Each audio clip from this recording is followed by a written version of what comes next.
Hi friends, இந்த video கரிநாள் அன்னைக்கு காலையில் எடுத்துகிட்டு இருக்கேங்க. காலையில் ஒரு 5:30 காட்டுமே எழுந்திரிச்சுங்க. சுடுதண்ணி அடுப்பில் வச்சு விட்டுட்டு வாசல்லாம் ஃபுல்லாக கூட்டிட்டு தண்ணி தெளித்து விட்டுங்காட்டியும் சுடுதண்ணி காஞ்சிச்சுங்க. போய் குளிச்சுட்டு அதுக்கப்புறம் பொங்கல் வைக்கலான்னு சொல்லிட்டு பொங்கல் வச்சிட்டு இருக்கேங்க. எங்கள் ஊர் பக்கங்க கரிநாள் அன்னைக்கு நாங்கள் எப்படி நோம்பி கொண்டாடுவோம் அப்படின்னாங்க, கரெக்டாக சூரியன் உதயமாகிற டைம் இருக்கும் இல்லைங்களா, நல்லா உதயமாகி நல்லா சூரியன் தெரிகிற டைம்லைங்க நம்ம பொங்கல் வச்சு சாமி கும்பிட்டு முடிச்சு சூரியன் பொங்கலும் மேக்ஸிமம் வாசலில் தாங்க வைப்போம். நம்ம வந்து பட்டி பொங்கல் பக்கத்தில் வச்சுருந்ததுனால அந்த பட்டி பொங்கல் அடிச்சிட இடத்துலையே பொங்கல் வச்சிடலான்னு சொல்லிட்டு அந்த இடத்துல வச்சிட்டு இருக்கேங்க. கோழிக்கெல்லாம் இற போடலான்னு சொல்லிட்டு ஒரு தட்டத்தில் அரிசியில் இருந்து வச்சுருக்கேங்க. நம்ம கோழியும் சேவலும் சேர்ந்து சாப்பிட்டுட்டு இருக்குங்க. இந்த டைம் நம்ம வீட்டில் கோழி ரொம்ப கம்மியாக தாங்க இருக்குது. ஒரு 4 கோழிக்காட்டு தாங்க இருக்குது. இனிமேல் தாங்க கோழி அதிகமாக கொஞ்சம் சேர்த்தணும். நம்ம நேற்று பொங்கல் வச்சோம் இல்லைங்களா, பட்டி பொங்கல், அதில் வந்து பாருங்கள் தெப்ப குளத்தில் தண்ணி கொஞ்சம் கம்மியாக தாங்க இருந்துச்சு. பாப்பா விளையாடுறதுக்காக அதில் ஊற்றி வச்சுருக்காங்க தண்ணி. அதில் பாருங்கள் ஆட்டுக்குட்டி காலை வச்சு பறித்த மாதிரி பண்ணியிருக்காங்க. அது சின்ன ஆட்டுக்குட்டிங்கிறதுனாலங்க குட்டியோட அப்படியே கால் தரையை மட்டும் வச்சு அப்படியே பதிச்சு விட்டுருக்காங்க. அங்கே ஒரு கால் தரை, அங்கே மேலே தெரியுது இல்லைங்களா, அந்த ஒரு கால் தரை 2 கால் தரை மட்டும் வச்சு பதிச்சு விட்டுருக்காங்க. நேற்று பட்டி பொங்கல் வைக்கிறப்ப ஒரு குடத்துல தண்ணி போட்டு தழுவு வச்சுருந்தோம் இல்லைங்களா, அது பாருங்கள் உடையாத நல்லா சூப்பராக அதே உருண்டையாட்டம் இருக்குங்க. இப்படி இருந்தால் குடும்பத்துக்கு ரொம்ப நல்லதுன்னு சொல்லுவாங்க. கரிநாள் அன்னைக்கு காலையிலங்க எப்பயுமே பட்டி பொங்கல் எங்கே வைக்கிறோமோ அந்த இடத்துல போய் இப்படி குடத்துல உருண்டை பிடிச்சிருக்கிறத அதை பார்த்துட்டு தாங்க வீட்டுக்கே வருவாங்க. நான் பொங்கல்லாம் வச்சு முடிக்குங்காட்டிங்க மாமா போய் பூஜைக்கு தேவையான பொருளாக எடுத்து வச்சுருந்தாங்க. அப்புறம் நான் பொங்கல் பானையை கொண்டு வந்து இறக்கி வைக்கவுங்க மாமா 3 தளவு பிடிச்சி தேங்காய் பழம் இதெல்லாம் உடச்சி எல்லாம் ரெடியாக எடுத்து வச்சுருக்காங்க. சாமி கும்பிட்றதுக்காக எல்லாம் வெயிட் பண்ணிகிட்ருக்கோங்க. வாசப்பொங்கல் வைக்கிறப்ப அந்த கட்டை மாதிரி போட்டிருந்தோம் இல்லைங்களா, அதுக்குள்ளே நிலா மாதிரி வாசப்பொங்கல் வைக்கிறப்ப போடுவாங்க. சூரியன் பொங்கல் வைக்கிறப்ப நாங்கள் அந்த கட்டத்துக்குள்ளே வந்து சூரியன் மாதிரி போட்டிருப்பாங்க. அது வந்து மாமா போட வந்து மறந்துட்டாங்க. பாப்பா 2 பேரும் நேரமாக எழுந்திரிச்சதுனால கொஞ்சம் ஒரு மாதிரி பண்ணிகிட்டு இருந்தாங்க. குட்டி பையனுக்கு விவரம் தெரிஞ்சு இது தாங்க ஃபஸ்ட்டு பொங்கல். அதனால நல்லா ஜாலியாக என்ன பண்ணுறாங்கன்னு சொல்லிட்டு ஒன்று விடாத பார்த்துட்டு இருந்தாங்க. அவன் பண்ணுறதெல்லாம் ஒரு மாதிரி நல்லா க்யூட்டாக இருந்துச்சுங்க. அதுக்கப்புறம் நான் பாப்பா எல்லோரும் சேர்ந்து அவங்க அப்பா என்ன பண்ணுறாங்கன்னு சொல்லிட்டு பார்த்துட்டு இருந்தாங்க. குட்டி பையன் பாருங்கள், நான் வீடியோ எடுக்கிறது குட்டி பையனுக்கு தெரிஞ்சதுங்க. மூஞ்சி ஒரு மாதிரி க்யூட்டாக வைக்கப்படுறாங்க. அது பார்க்கவே ரொம்ப அழகாக இருந்துச்சுங்க. அவனுக்கு வீடியோ ஏதாவது என்ன எடுத்தோம்னாவே பயங்கரமாக வைக்க வந்துருங்க. மாமா பூஜை பண்ணுறதுக்காகங்க பிள்ளையார்லாம் 3 பிள்ளையார் பிடிச்சிங்க. அதுக்கு நெய்ச்சட்டி பூவு, அதுக்கப்புறம் பூளம்பூ அதெல்லாம் வச்சு எல்லாம் ரெடி பண்ணிட்டாருங்க. அதுக்கப்புறம் கம்ப்யூட்டர் சாம்பிராணி எல்லாம் பக்கத்துலேயே குட்டி பையன் நின்றுட்டு அவன் எங்கிட்ட விளாண்டுட்டு இருந்தாங்க. நானும் குட்டி பையன்கிட்ட கொஞ்சம் நேரம் அப்படியே ஜாலியாக விளாண்டுட்டு இருந்தாங்க. பொங்கல் வச்சு முடிச்சுட்டு பூஜை பண்ணுறதுக்கு மட்டும் கொஞ்சம் லேட் ஆயிடுச்சுங்க. மாமா போய் ஏதோ துண்டு காணும்னு சொல்லிட்டு தொலைவி எடுத்துகிட்டு அதுக்கப்புறம் வந்து பூஜை பண்ணிங்க. கோழியெல்லாம் தீர்த்தம் போட்டு அறுத்து சாமி கும்பிட்டு முடிக்கிறதுக்கு மணி 7:30க்கு மேலேயே ஆயிடுச்சுங்க.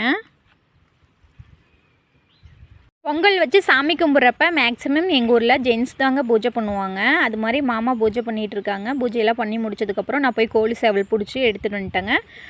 பிடிச்சிட்டு வந்து நின்றுட்டுருக்கேங்க. மாமா வந்து அதை தீர்த்தம் போட்டு அது வந்து ஒரு துளுக்குங்க. அந்த ஸ்டேஜில் நம்ம வந்து கையை அப்படியே கோழி சேவல் அப்படியே கழுத்தில் பிடிச்சிக்கணுங்க. அதுக்கப்புறம் மாமா வந்து கோழியெல்லாம் அறுத்து க்ளீன் பண்ணிடுவாருங்க. அதுக்கப்புறம் தீர்த்தம்லாம் போட்டுங்க தீபாராதனைலாம் காட்டுவாங்க. குட்டி பையனுக்கு கோழி சேவல் கோழின்னா ரொம்ப பயங்க. அது பக்கத்தில் பார்க்குறனாவே ஒரு மாதிரி கொத்திப்பிடுமோ என்னமோன்னு சொல்லி பயந்துக்கிட்டே இருப்பான். நான் கையில் கோழி சேவல் வச்சுருக்கிறத பார்த்ததும் ஒரு தூரம் ஓடி போயிட்டாங்க.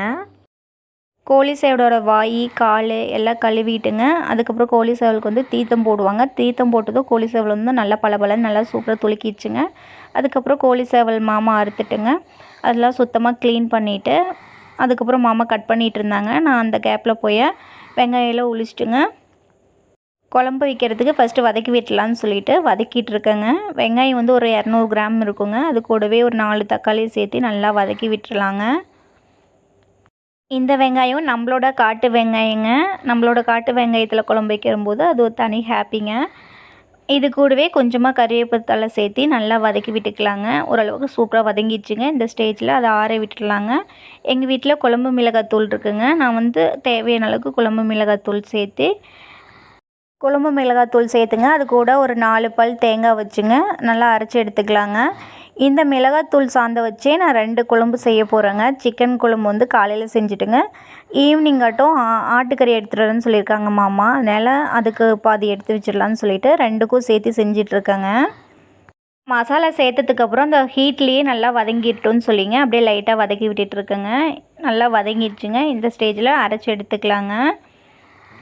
மிளகாஸ் வந்து நல்லா ஆறுறதுக்குள்ளே மாமா கறியெல்லாம் கட் பண்ணி எடுத்துகிட்டு வந்துட்டாங்க.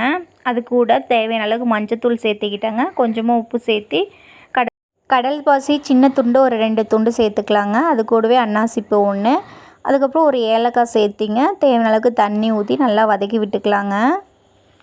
தேங்காய் வந்து ஒரு 4-5 பல் சேர்த்துங்க. நல்லா அரைச்சி எடுத்துக்கலாங்க. ஃபஸ்ட்டு தேங்காய் போட்டு நல்லா பல்ஸ் மூடில் அரைச்சி எடுத்ததுக்கப்புறம் மசாலா சேர்த்தோம்னாங்க ஈஸியாக வதங்கிடுங்க. ஃபஸ்ட்டு மசாலா சேர்த்துட்டு அதுக்கப்புறம் லாஸ்ட்டாக தேங்காய் சேர்த்து அரைக்கும் போது அந்தளவுக்கு நல்லா அரைப்படாதுங்க.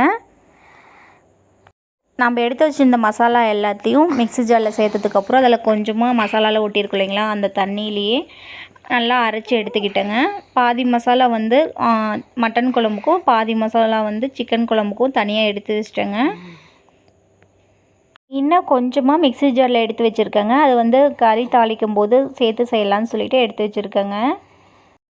கறி நல்லா ஓரளவுக்கு வதங்கிடுச்சுங்க. இந்த ஸ்டேஜில் மசாலா அரைச்சி வச்சுருந்தீங்களா, அதையும் சேர்த்து நல்லா ஒரு 2 விசில் விட்டு எடுத்துக்கலாங்க. 2 விசில் விட்டால் போதுங்க. ஏன்னா இலங்கு சேவல் தாங்க, அதனால 2 விசில் விட்டு எடுத்தாவே கரெக்டாக நல்லா வெந்துருங்க.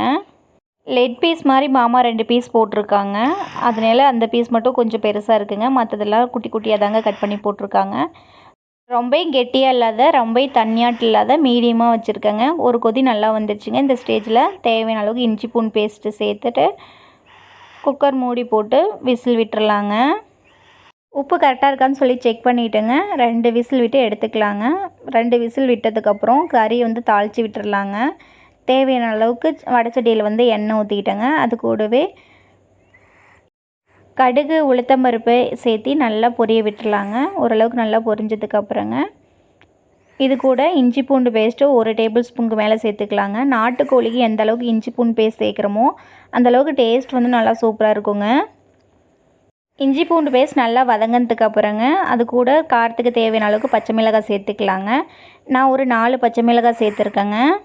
பச்சை மிளகாயும் நல்லா வதக்கலாங்க. இது கூடவே ஒரு 2 தக்காளியை கட் பண்ணி அதையும் சேர்த்துக்கலாங்க. தக்காளியும் இஞ்சி பூண்டு பேஸ்ட்டு நல்லா மசிஞ்சு வர அளவுக்கு சூப்பராக வதக்கி எடுத்துக்கலாங்க. ஒரு கொஞ்சமாக கொத்தமல்லி தழை சேர்த்தி அதையும் சேர்த்து வதக்கிடலாங்க. தக்காளி எல்லாம் நல்லா வதங்கினதுக்கு அப்புறங்க அது கூட நம்ம மிளகாய் சாந்து எடுத்து வச்சுருந்தோம் இல்லைங்களா, அதை சேர்த்து நல்லா வதக்கி விட்டுறலாங்க. இது கூடவே 1 டேபிள் ஸ்பூன் கட்டும் சிக்கன் மசாலா தூள் சேர்த்துக்கலாங்க. உங்களுக்கு இன்னும் காரம் தேவை அப்படின்னா கறி மசாலா தூள் 1 டேபிள் ஸ்பூன் சேர்த்துக்கோங்க. இன்னும் நல்லா டேஸ்ட் நல்லா இருக்குங்க. நம்ம சேர்த்த மசாலா எல்லாம் பாருங்கள் எல்லாம் ஒன்று சேர்ந்து சூப்பராக நல்லா வெந்து வந்துடுச்சு. மசாலாவோட பச்சை வாசனை போகிற அளவுக்கு நல்லா வதக்கி எடுத்துக்கலாங்க. ஓரளவுக்கு நல்லா வதங்கினதுக்கு அப்புறம் குழம்புலேருந்து கறி எடுத்துங்க மசாலாவில் சேர்த்து நல்லா பெரட்டி விட்டுக்கலாங்க. மசாலாவில் பெரட்டி விடும் போதுங்க தேவையான அளவுக்கு உப்பு சேர்த்து நல்லா குலுக்கி விட்டோம்னா சூப்பரான நாட்டுக்கோழி கிரேவி ரெடிங்க. இது மாதிரி நீங்களும் ஒரு நாளைக்கு ட்ரை பண்ணி பாருங்கள். இதுக்கு வந்து தாளிப்பு கொடுத்தாலும் கொடுக்கலாங்க. கொஞ்சமாக எண்ணெய் ஊற்றி கடுகு உளுத்தம்பருப்பு கறிவேப்பிலை கொஞ்சமாக போட்டு தாளித்து விட்டுடலாங்க. குழந்தைங்களுக்கு வந்து தாளிக்காத கறியும் கொஞ்சம் எடுத்து வச்சுருக்கேங்க. கறியும் சூப்பராக ரெடி ஆயிடுச்சுங்க.